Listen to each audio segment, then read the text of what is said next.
नमस्कार मित्रांनो. तर कसे आहात? आजच्या एपिसोडमध्ये आपले मनापासून स्वागत आहे. तर मित्रांनो, आपण मागच्या एपिसोडमध्ये बघितले होते की इकडे क्षमा मावशी आणि अबीर मुलीला घरी सोडण्यासाठी निघालेले असतात आणि मित्रांनो, राजकुमार त्या जागेच्या डीलसाठी निघालेला असतो. इकडे गुरुकुलकडे सारंग आणि बबलू काकासुद्धा वसंतच्या बायकोला क्षमाला भेटायला निघालेले असतात. तर मित्रांनो, आजच्या एपिसोडमध्ये नेमकं काय घडणार आहे ते आज आपण या पूर्ण भागात बघणार आहोत. तर मित्रांनो, व्हिडिओ स्किप करू नका आणि व्हिडिओला अवश्य पूर्ण बघा, कारण या व्हिडिओत काय घडतंय ते तुम्हाला अवश्य समजेल. आता इकडे क्षमा आणि अबीर त्या मुलीला घेऊन आलेले असतात आणि अबीर आता क्षमा मावशीला म्हणतो, मावशी तू या मुलीला सोडून ये. तर तेवढ्यात क्षमा मावशी म्हणते, अरे पण तुला तर भूक लागली होती ना.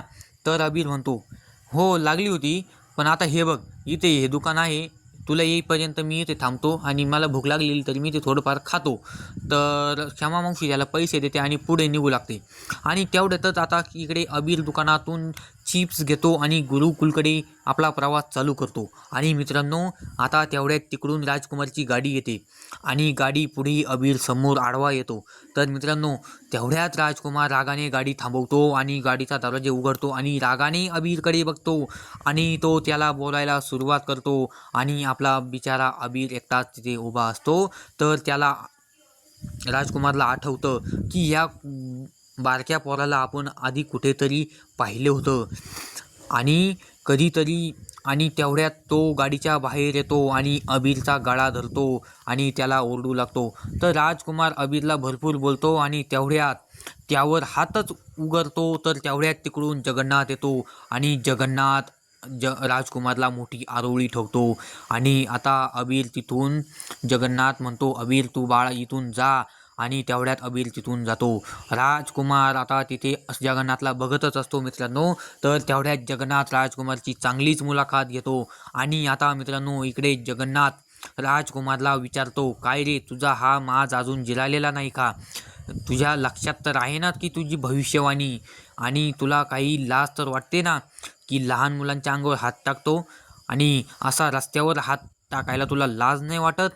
मला वाटत नव्हतं की एवढं घाणेरडं काम तू करत असशील.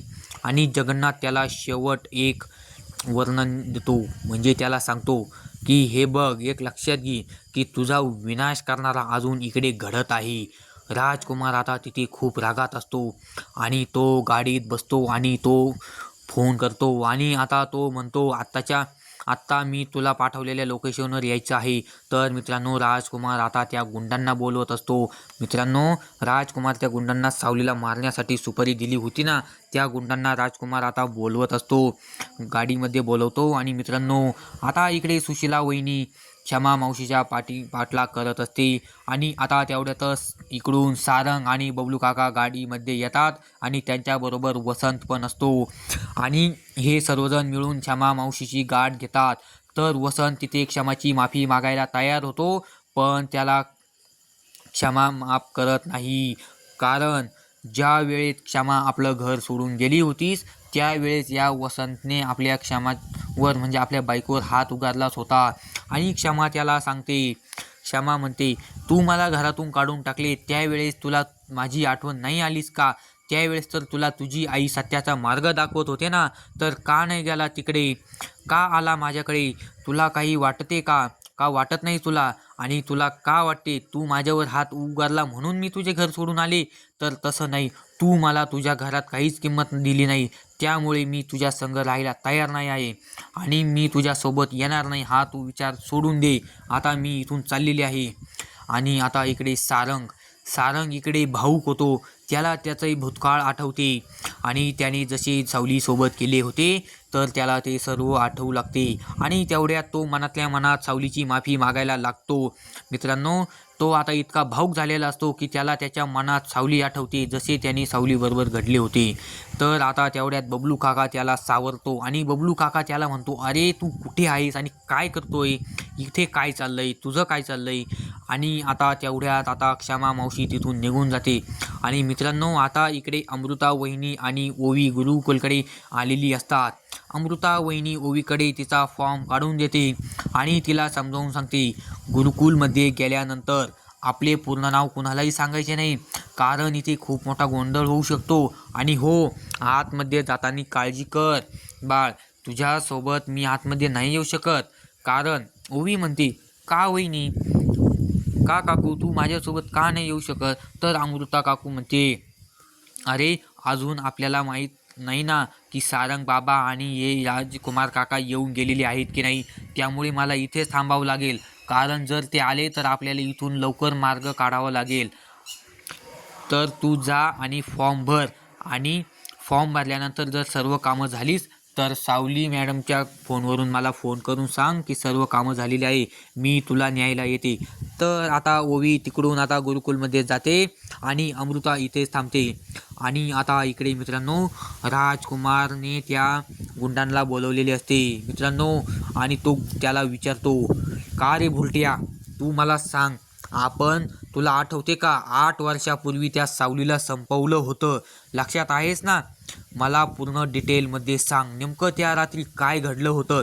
तर तो गुंड गाडीत बसल्या बसल्या राजकुमारला सर्व सांगू लागतो मित्रांनो. तर तो सांगतो की सर, त्या रात्री एका धावत्या ट्रेनमध्ये सावली आपल्या बाळाला घेऊन चढते आणि त्या डब्यात चढते ज्या डब्यात पण आम्ही चढतो. आणि तर आम्ही सावलीचे बाळ हिसकावून घेतल्यानंतर त्याला चालू ट्रेनमधून ढकलून देतो आणि बाळाला सुद्धा पुलावरून पाण्यात टाकून दिले होते.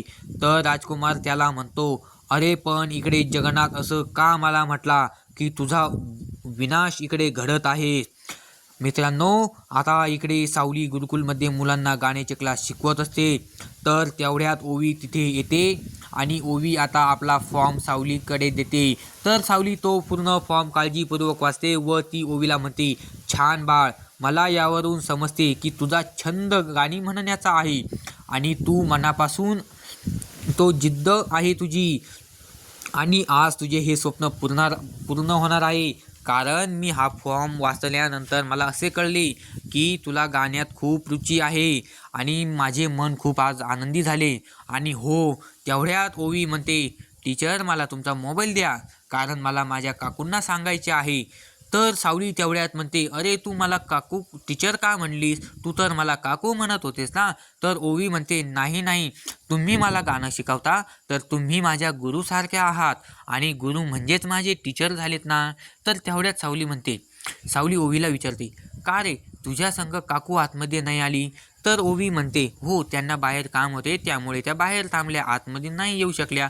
आणि सावली पुन्हा विचारते, त्या दिवशी तू म्हणत होती की तुझे बाबा तयार नाही होणार, आणि तर तू तुझ्या बाबांची परमिशन घेतली आहे का? तर ओवी म्हणते, नाही, आम्ही इकडे लपून आलेलो आहोत, हे तर त्यांना माहीतच नाही आणि आम्ही गुपित तिकडून निघून आलेलो आहोत.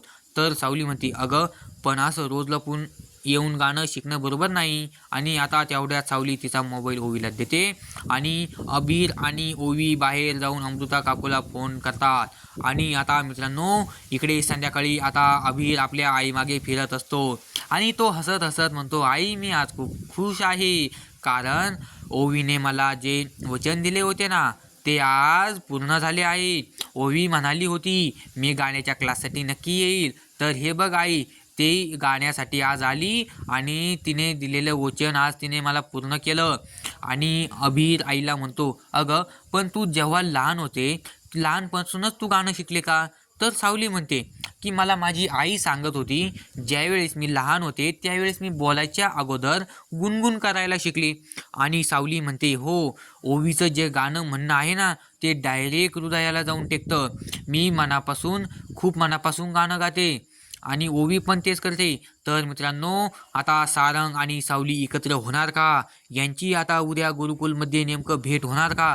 आणि जर भेट झाली तर आता काय, सावली आता आपल्या घरी जाईल की नाही? आणि जर सावली घरात आली तर राजकुमार आणि त्याची आई तिला स्वीकारतील का? नेमकं आता पुढे काय घडणार?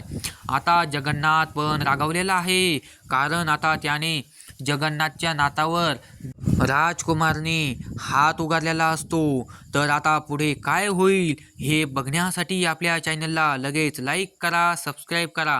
आणि हो मित्रांनो, पुढील व्हिडिओसाठी आपल्या चॅनलला नक्कीच व्हिजिट करा. धन्यवाद.